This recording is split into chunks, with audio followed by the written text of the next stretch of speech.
So how y'all doing? To briefly introduce myself, my name is Pierre, and I'm a recent graduate from Syracuse University. I got my bachelor's in broadcast and digital journalism and my master's degree in television, radio, and film.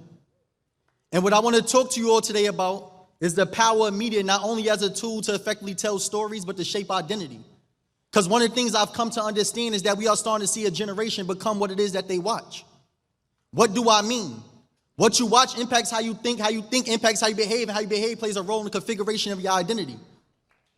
And what I'm starting to notice is that my young black men is starting to aspire to become what it is that they watch. And the algorithm on all social media accounts is more willing to show you a K-flock before they're willing to show you a version of me. Because one thing that the system don't benefit from is for us as young black men to learn how to critically think. And it surprises me every time I get here, because I start to understand, how did a race that once used to be killed in pursuit of learning how to read and become literate stop doing so? I go to different schools and I speak, and I notice the place that got most of the valuable resources, I could leave open and nothing will get stolen. And that's the library. Because we live under the illusion that because we have access to social media, that somehow we got access to all the information. But if that was the case, they would not be banned in books. So we got to understand that some things that's playing in books that you won't be able to access on the internet. So all I do is I read. In order to prepare for today, I'm like, I got to figure it out. But now I'm noticing my young men, they aspire to be YouTubers and streamers. And my question is, did you ever ask yourself, what are you going to be streaming or influencing the next generation to do? Is that a question that we consider in pursuit of whatever it is that we pursue to obtain?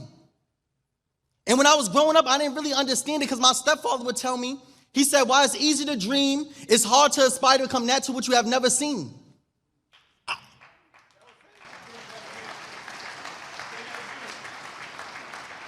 What my stepfather did when I was young, as a young man, he said, Jordan, while it's easy to dream, it's hard to aspire to become that to which you have never seen. And then I started to understand the importance of exposure. Then it was like, why do I even come here? I'm not here for money. I'm not here for notoriety. I'm here because it's important for y'all to see something different.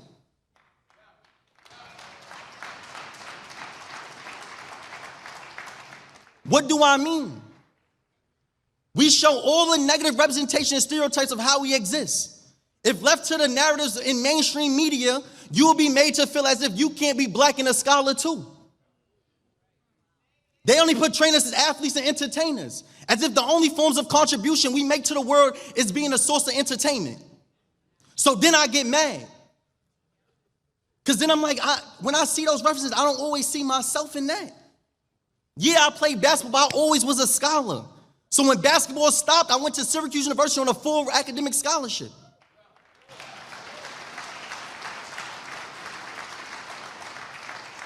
And then what's worse is that these narratives that we've seen on mainstream media is having real adverse effects. What do I mean? I'm going to use Howard University for an example. They said that 19% of Howard University student demographic is young black men, which means that there's more non-young black men attending a historically black college than young black men. And I have a problem with that. Because what is it that's making us feel as if we are intellectually inferior? You got people on different podcasts telling y'all not to go to college, and they never even been there. Nobody that I've been to college with I know went to a university where encouraged somebody not to go there. None of us would say that, even if school wasn't the best. If we finished it, we never gonna say don't go to college. Because like I always say, college is much more than just an academic pursuit, but it's about the exposure. I say in our community, there's two forms of incarceration. The first one is to be behind bars. That's one that we are familiar with. But the second one is to be a victim of limited exposure.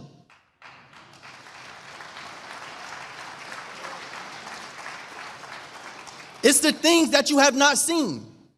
And then this is what infuriates me the most. I know James Baldwin said the more education you obtain, the more furious you become, and I am furious.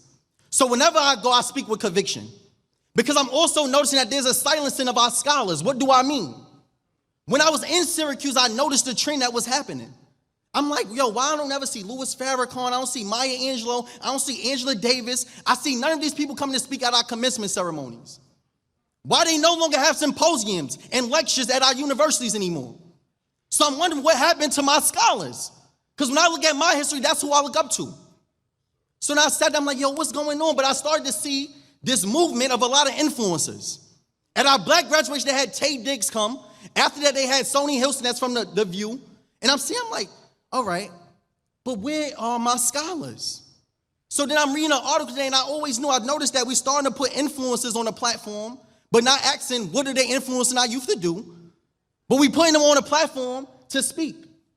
And I was sitting there, I read this article yesterday, and it was saying the different people if we look at the commencement speakers for different universities across this nation this year, most of them span the realm of politics because they know how to keep it political.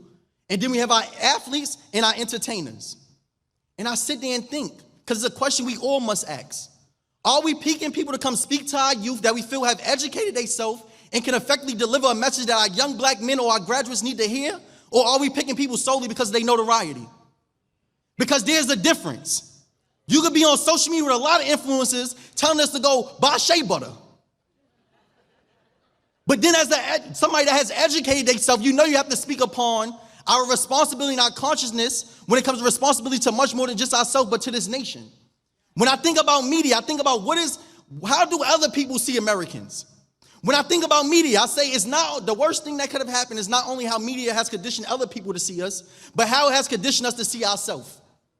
And I think about, have we ever sat there and thought about it? When I first went to Syracuse, the thing that surprised me was not that it was just a lot of white people, but it was the first time I was in this space with people whom I never spoke to that had a preconceived notion of who I was based on the images they seen on TV.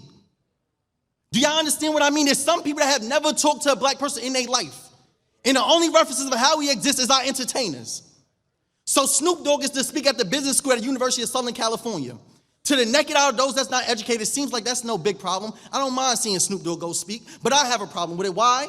Because last year in 2024, the valedictorian of the University of Southern California was a young lady by the name Ashna. And she was not allowed to speak at her commencement because she was Muslim, and they feared that she would speak against the conflict going around with Israel and Palestine. So now we see that scholars are not only being silenced, but they're being replaced by entertainers.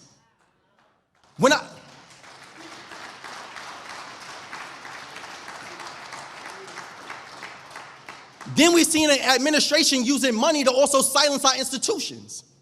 They either took $400 million from Columbia because those students are protesting against something that they should be protesting for. You see them freeze $2 billion at Harvard so that they could make amendments to the exception of international students, but also those that are domestic. So now we are seeing as an administration that has the ability to use money to influence what stories they're allowed to be told. And I have a problem with that. And then my other charge is that for those that have seats of power to do the right thing, meaning that we see there's a trend that's going against what our youth should be educated upon, that we act against that. Today, we can't afford to play politics. What do I mean by that? Most times what I'm saying right now on a college institution or university, they're like, oh, who invited him? But the reality is that this is what we need to be talking about. I have seen no politician to this day, whenever they ask Barack Obama or Kamala Harris, they said, what is your responsibility to black people? They say the first thing is, I'm not just the president of black people. Best believe if I become the president, the first thing I'm gonna say is, yes, I am here for the black people. The first thing, why not? Why do I relieve myself of the obligation to my people first? The first thing I go, wherever I go, the first thing I talk about is the importance of young black men. Because the first thing we need to address is, why is it that we killing each other? They got y'all out here thinking y'all YNs. For those that don't know, I can't say what the N mean, but I hope that we educated, you can assume. So it's young N-word. And I sit there and say, why is it that we even reaffirm ourselves in that? Then I went to speak out of school and I told a young man, why you call me a YN? Why not call me a young king, young God? He said, nah, that's crazy. I said, so wait, you find it, you are more comfortable reaffirming me and being a young Negro than in being a young God. And I said, who conditioned us to feel that way? To which he had no explanation. He just looked at me, puzzled. Then I think about if I left y'all to only believe the narratives portrayed through mainstream media, you will also think that it's important or that it's acceptable for you to not obey authority. What do I mean by that?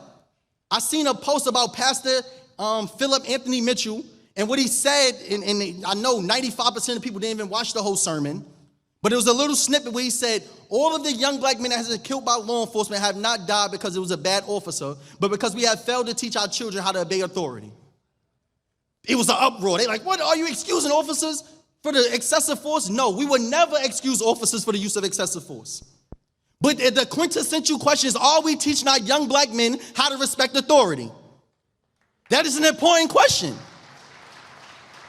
Why is it an important question? Because we live in a time period where cops now have immunity. We live in a time period where if we was to protest, we would not be met by law enforcement, but by the military. So more now than ever, it's important that we teach our young men how to obey authority. And when I say authority, I'm not just talking about law enforcement. I'm talking about your educators, your professors, and your elders.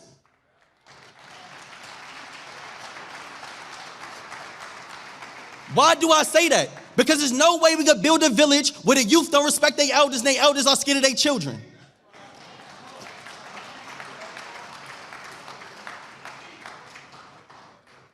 But another thing I noticed that I did wrong is that I assumed that you all should know what it is that I have been taught. What do I mean?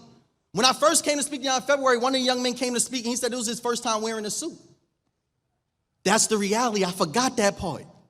Then I'm assuming you all should know what it is that I have been taught. So now I have to teach. As young black men, I need all y'all to always have at least one black suit, a black belt and some black shoes to match it. Keep it simple, because no matter where you could go, you always gonna look like you stepping.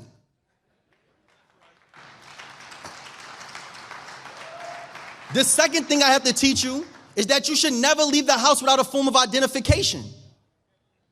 I go to various schools. I created a reel to say 3 things all black men, young black men should do. One of them was make sure you never leave the house with your ID, have $20 in your wallet, and make sure your phone is charged. It got 1 million views. I said, wait, hold on, why is that? But it's because we are assuming that you should know what it is that I have been taught. You should never walk out the house without your ID.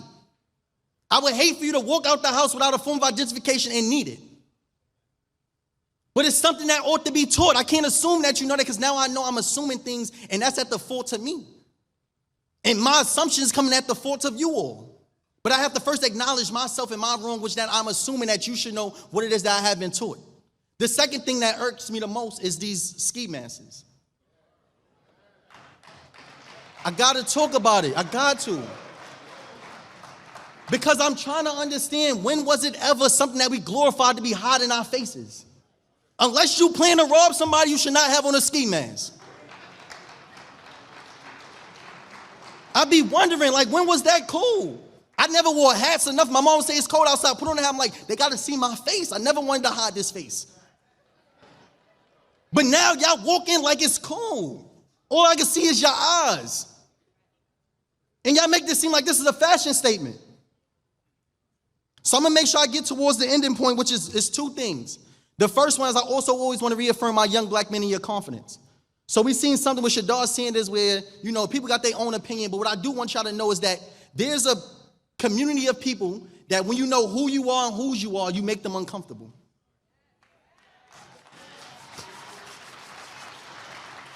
And for my young black men, I need y'all to always move in every space with a sense of confidence, because what I'm starting to know is as I travel and I speak at different institutions, universities, is that our young women hold leadership positions by far.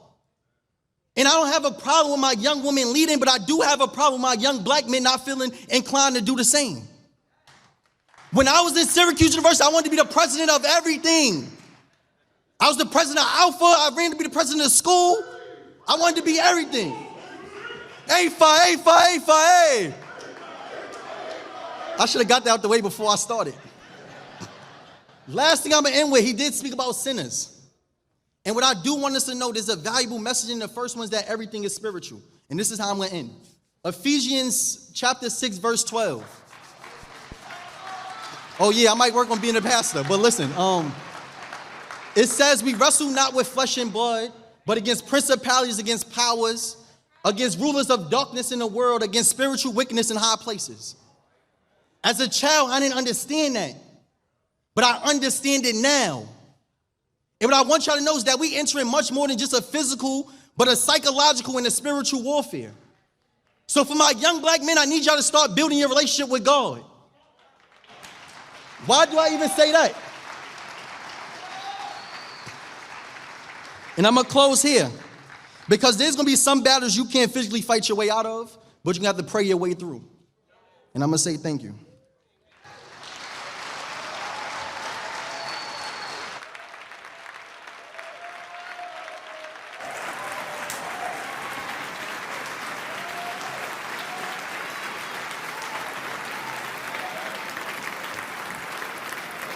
Wow. Okay.